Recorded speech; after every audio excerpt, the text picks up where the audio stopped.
साधक के लिए सबसे ऊंचा, सहज में ही सिद्धि देने वाला साधन प्रभु के प्रति आत्मसमर्पण है।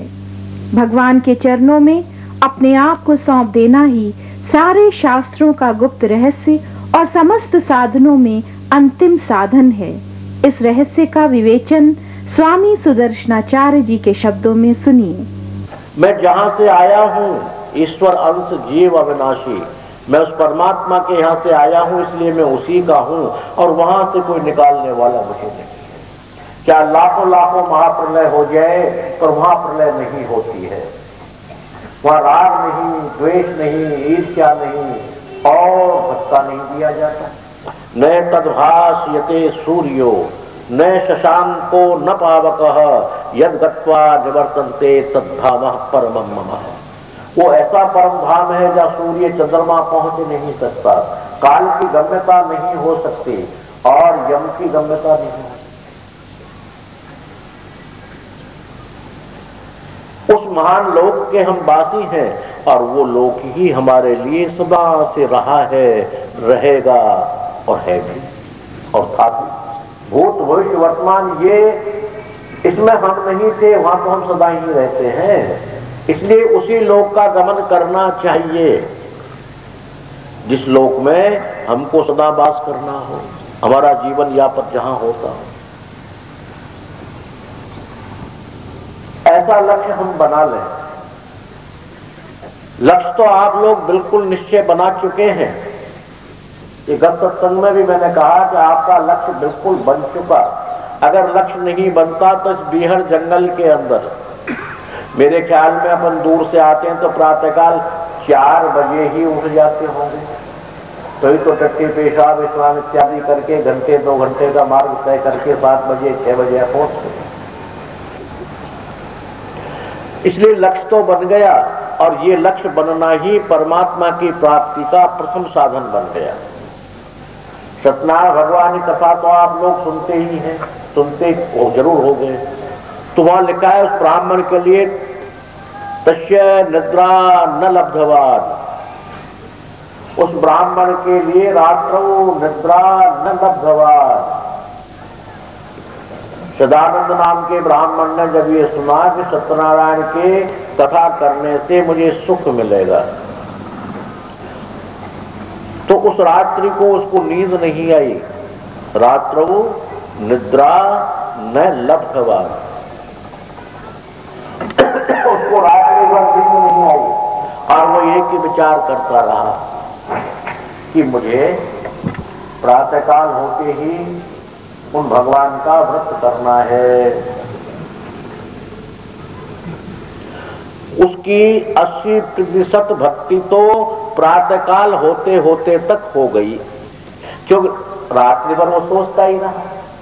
इस तरह आप लोग भी 2 दिन पहले ही अपने काम दाम को बाजार से, मार्केट से जो सामान लाना करना होता है, अपने टेलीविजनों को बंद कर देते हो। ऑन ऑफ तो मैं नहीं जानता क्या होता है, बंद कर देते हो कि चाहे कैसा भी आज प्रोग्राम आए, आग लगे, इसमें हम नहीं देखते, हम तो बाबा के यहाँ जाएंगे। ये 2 दिन पहले निर्णय कर लिया, बच्चों का अरेंजमेंट कर दिया, कौन कौन घर पे रहेगा, किस किस तरह रहेगा, मुझे जाना है। उसी दिन से आपकी परम भक्ति शुरू हो चुकी। जब ये जीव परमात्मा की ओर गमन करने के लिए, गुरु घर की ओर गमन करने के लिए दृढ़ निश्चय ले कर लेता है, उसी टाइम से भक्ति शुरू हो जाती है, निश्चित हो जाती है। और ये मेरे कहने से नहीं, अनेकानेक शास्त्रों के विद्वान आप लोग बैठे हुए हैं, आप लोग शास्त्रों के ज्ञातज्ञ हैं। आप विचार करके देखिए कि जब चित्त के अंदर में प्रगाढ़ आस्था बन जाती है, प्रगाढ़ विश्वास बन जाता है और मिलन के लिए तड़फड़ाने लग जाता है, उसका नाम पराभक्ति है। हम अब आए थे तो भक्ति कर रहे हैं, सत्संग सुन रहे हैं, ये नहीं इसका लाभ नहीं है। क्यों नहीं लाभ? इसके लिए तो आई है, पर इससे 90 गुना लाभ तो आप ले चुके आने के पहले कि भावोर विद्यते देवः, सब विद्वान लोग सुन लें, भावोर विद्यते देवः न पाषाणे न मृण्मये। वो परमात्मा पाषाण मृण्मय में नहीं होता तो है कहां पर? भावोर विद्यते देवः, वो परमात्मा भाव के अंदर में विद्यते नाम मौजूद है। अब वो भाव आप पता नहीं 3 दिन पहले, बहुत से 5 दिन पहले, बहुत दिन 8 दिन पहले, और बहुत से जो है 15 दिन पहले से ही बना रहे हैं। ये भी 15 दिन का भी मैं असत्य तो नहीं बोल रहा। एक यूपी से आती है बहन, बेटी शायद आई होंगी, तो एक बार ऐसे मैंने पूछ लिया कि बेटी जो है क्या कहते हैं तुम तो परेशानी पाती होगी। बोला हाँ बाबा, हम 15 दिन 10 दिन पहले विचार करते फला दिन का सत्संग है वहां जाएंगे, तो उसी दिन से अपना जो है मेहनत मजदूरी करके, बड़ा सच बोला, मेहनत मजदूरी करके, झूठ नहीं बोली, या हमारे घर से 10-20 किलो अनाज बेच करके और किराए के पैसे लेते और फिर आते। इसका विचार कीजिए, भावोर विद्यते, उस मनुष्य के हृदय में कितना भारी भाव होगा, और जो भाव बन गया वही देव है, वही नारायण है, वही गुरु है, वही गुरु कृपा है। न पाषाणे न मृण्मये, वो उसमें मौजूद होता है। और फिर जब वो मौजूद होता है मेरे प्रेमियों, तो आपके मार्ग का जहां तक बन पड़ता है, वो गुरु, वो भगवान, वो शक्ति, वो पराशक्ति हर प्रकार से सहयोग और मदद देना शुरू कर देती है। कब? जब घर से 100 कदम निकलने के बाद, जब घर की देहरी को पार कर लेते हैं आप, तब वो मान लेता है गुरु कि अब ये मेरा है, मेरे लिए आ रहा है, मेरे घर के लिए आ रहा है, वहीं से मदद करना शुरू कर देता है। उसके लिए कहते हैं जैसे जिहि पुहुप बिच गंध समाई, फूल साकार है और उसकी सुगंधी निराकार है, और सुगंधी आती है चाहे बुरी हो चाहे अच्छी हो, आती तो है, पर जब साकार फूल को हम उठा करके तोड़ करके ले जाएंगे, पेड़ को काट देंगे, आग लगा देंगे, तो फिर सुगंधी कितनी बढ़िया आएगी। अरे जवाब से एक व्यक्ति दे दो, फिर सुगंधी कितनी बढ़िया आएगी। फूल को तो तोड़ के फेंक दिया और पेड़ बाहर लगा दी, नहीं आएगी।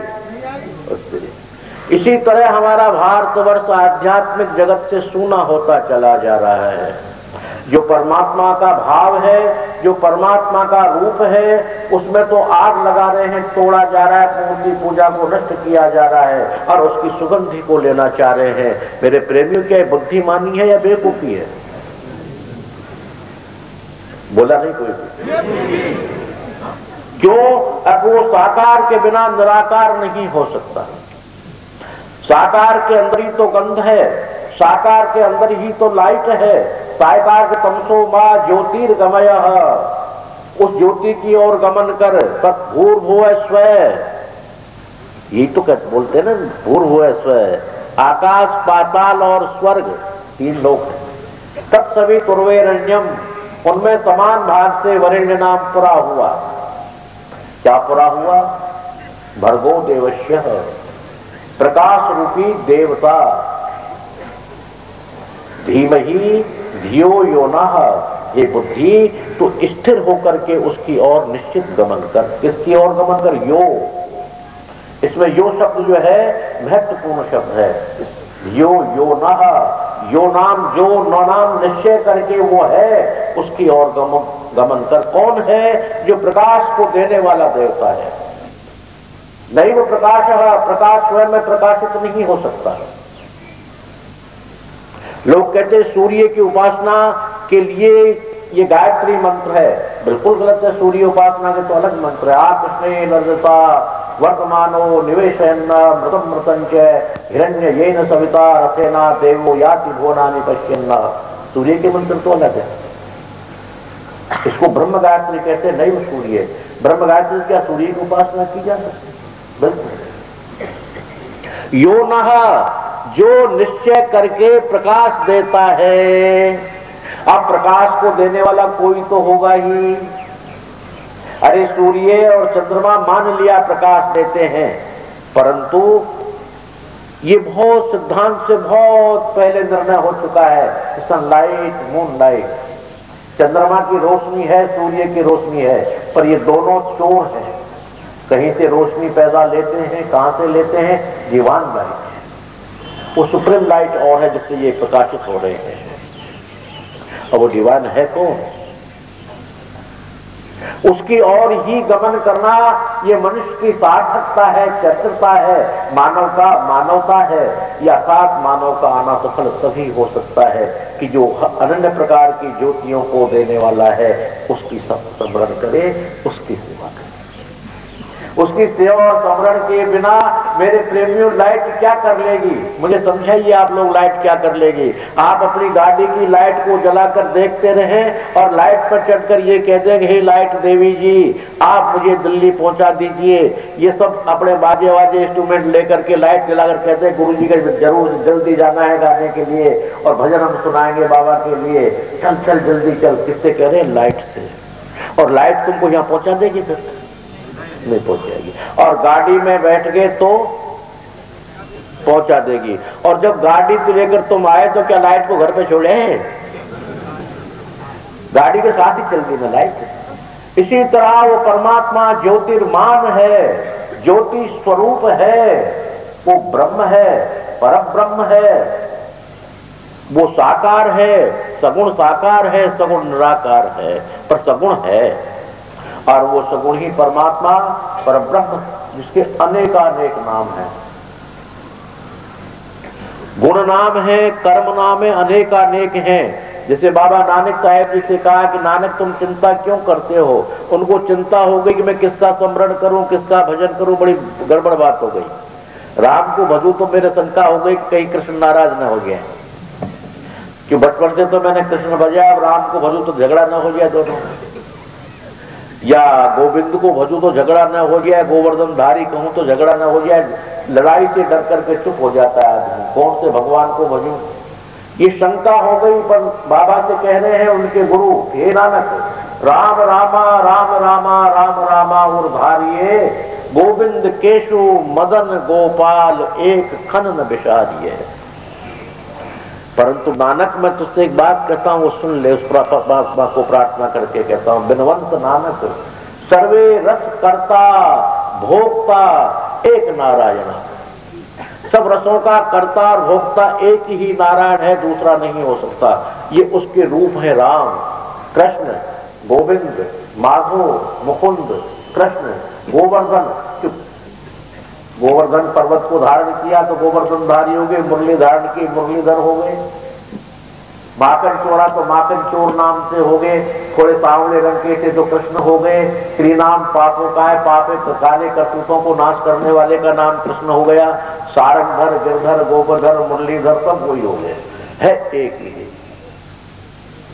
इसलिए मेरे प्रेमियों, आपका ये तो हमने निश्चय मान लिया, 100% मान लिया, शंका बिल्कुल चित्त में नहीं रह गई कि आप लोगों का भाव, आप लोगों की श्रद्धा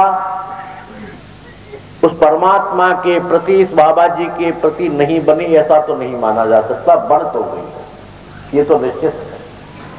यहां तो शंका का विषय ही नहीं रह गया, बन गई। तभी तो आप 2-2 रात पहले जो है जग करके, या आज की रात को न सो करके कहीं घड़ी में कोई अलार्म लगाकर सो गया है, किसी ने जो है कह दिया है अपने घर वालों से मुझे जगा देना जल्दी। ऐसे ऐसे भाव बन गए, तो भाव तो बन गए, पर इस पर टिक नहीं रहे। ये पहले भी मैंने कुछ बोला था, जब हम उस पर टिकते नहीं हैं तो उसका पूर्ण लाभ नहीं मिल पाता। लाभ तो मिलता है, ये नहीं हो सकता कि नहीं मिले। बर्तन को हिलाते रहेंगे, ऊपर नल का चल रहा है, नीचे बर्तन हिलाएंगे तो कुछ पानी बर्तन के अंदर जरूर आएगा, या भीगेगा जरूर, भर नहीं पाएगा। दरबार की अब वो भरने के लिए है कि दृढ़ संकल्प करना है। संकल्प किसे कहते हैं कि अनेकानेक प्रकार की विपत्तियां आ जाएं, वो हमको वर्गलाना चाहती हैं, नहीं वर्ग लेंगे। अनेकानेक प्रकार के भगवान आकर के वर्गलाना चाहे, नहीं वर्ग लेंगे। अनेक प्रकार के दुख आएंगे, कष्ट आएंगे, हो सकता है धन में अभाव भी होगा, तब भी नहीं बरगले लेते। ये हो गया एक चित्त। और एक चित्त होने में प्रेमियों एक बहुत बड़ी बात पैदा होती है।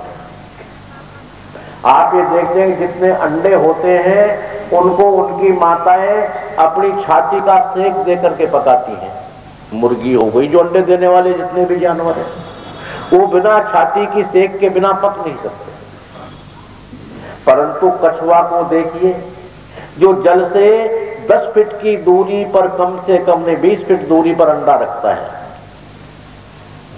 कि उसको ये भय कहीं नदी न चढ़ जाए, बाढ़ न आ जाए, पानी पीछे से न आ जाए, इसलिए अपने किनारे से 20 फीट की दूरी पर अंडा देता है। न्यूनतम 10 फुट का प्रमाण तो है ही। इतनी दूर अपने अंडे को देता है, अंडे के पास जाता नहीं, बिल्कुल नहीं।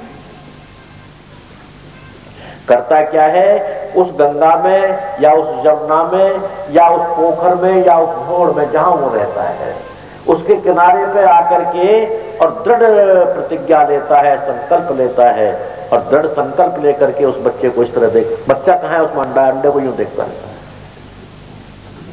और उसके देखने मात्र से अंडे में जान पड़ने लग जाती है, और उस देखने के बल से ही अंडे को फोड़ देता है और बच्चा पैदा कर लेता है। किसमें? अंडे में। और वो है कितनी दूर? 10 फीट की दूरी पर। और उसी ही चिदावृत्तियों के संकल्प से अपने बच्चे को, बच्चे को दिशा ज्ञान है ही नहीं, मैं कहां जाऊं किधर जाऊं क्या पता बच्चा को निकला है, उसी ही दृढ़ संकल्प से बच्चे को अपनी ओर खींच लेता है और तुरंत अपने सीने के लगा लेती है और पानी में। आप ये कहेंगे ये तो ऐसा हो नहीं सकता, तो आप प्रैक्टिकल करके देखेंगे कि ऐसा है। कहीं जमुना के किनारे देख लें, किसी झोड़ पोखर में देख लें, कहीं भी देख लें, ऐसा है। और ऐसा है फिर संत शिरोमणि तुलसीदास जी ने लिखा है कि प्रभु मेरी यही विनती, हे मेरे नाथ, हे मेरे राम, हे मेरे नारायण, मैं एक ही विनती करता हूं, रघुवीर गुसाई मेरी यही विनती, माया मोह हटाकर मेरी हरो जीव जड़ताई, मेरी यही विनती, नहीं चाहूं मैं सुगत सुमत कछ हृदय सिद्ध विपुल बढ़ाई, हेतु रहित अनुराग राम पद दिन दिन दिन अधिकाई, मेरी यही विनती। अब आगे लिख रहे बाबा तुलसीदास जी, कुटिल कर्म ले जाए जहां मोह, परमात्मा मेरे कुटिल कर्म जहां मुझे ले जाएंगे, मैं आपकी रिक्वेस्ट बिल्कुल नहीं करूंगा, आपसे बिल्कुल प्रार्थना नहीं करूंगा, आपकी सिफारिश बिल्कुल नहीं लूंगा, क्योंकि ऐसे सिफारिश लूंगा तो मेरे मालिक का बदनाम हो जाएगा मेरा मालिक। इसलिए मुझे जाने देना, कुटिल कर्म ले जाए जहां कोई अपनी अपनी बरियाई, बरियाई कहते हैं जबरदस्ती, वो तो जबरदस्ती खींच के ले जाएंगे, महाराज मुझे बिल्कुल मेरी सहायता मत करना, मुझे जाने देना, चाहे मैं गधा बनूं, चाहे घोड़ा बनूं, चाहे सुअर बनूं, चाहे जो बनूं, रोकना मत, मुझे बन जाने देना। तो फिर तुलसीदास, फिर मेरा लाभ क्या है भजन का? बोलो आपका लाभ मुझे दे दीजिए कि सदा आपकी दृष्टि मेरे ऊपर बन रहे, जिमी कमठ अंड की नाही, कमठ नाम कछुआ, अंड नाम उसका अंडा। जैसे कछुआ अपने अंडे को आंखों से ओझल नहीं होने देता है, इस तरह परमात्मा में गंदी नाली का कीड़ा बनूं तो लाख बार बनूं, फिर आपकी दृष्टि मेरे ऊपर रहनी चाहिए। दृष्टि का अर्थ क्या होता है कि जब दृष्टि पड़ेगी जीव के ऊपर में परमात्मा की, तो स्वयं उसमें ऐसा त्राटक क्रिया है कि वो अपनी ओर खींच लेगा। वे सूर्य की आभाएं, रेजे या किरणें जिस जगह सीधी पड़ती हैं, वहां की चीज का वो शोषण करता है निश्चित। जो उसमें तत्व है, जल तत्व, सबको खींचता है। तो वो जो परमात्मा है मेरे प्रेमियों, वही हमारा मानव का चरितार्थ जीवन का सार है, और उस सार तत्व को हमको स्वीकार कर ले तो लक्ष्य तो आपका बन चुका है, इसमें तो शंका नहीं मान ली गई, और आपका आत्मिक विश्वास, दृढ़ता भी हो चुकी है, ये भी निश्चित हो गया है, पर उस दृढ़ता को थोड़े से और बढ़ा लें। दृढ़ संकल्प का भाव मनुष्य को सफलता की चरम सीमा पर पहुंचाता है। अगली श्रृंखला में दृढ़ संकल्प की और अधिक विवेचना करेंगे स्वामी सुदर्शनाचार्य जी महाराज।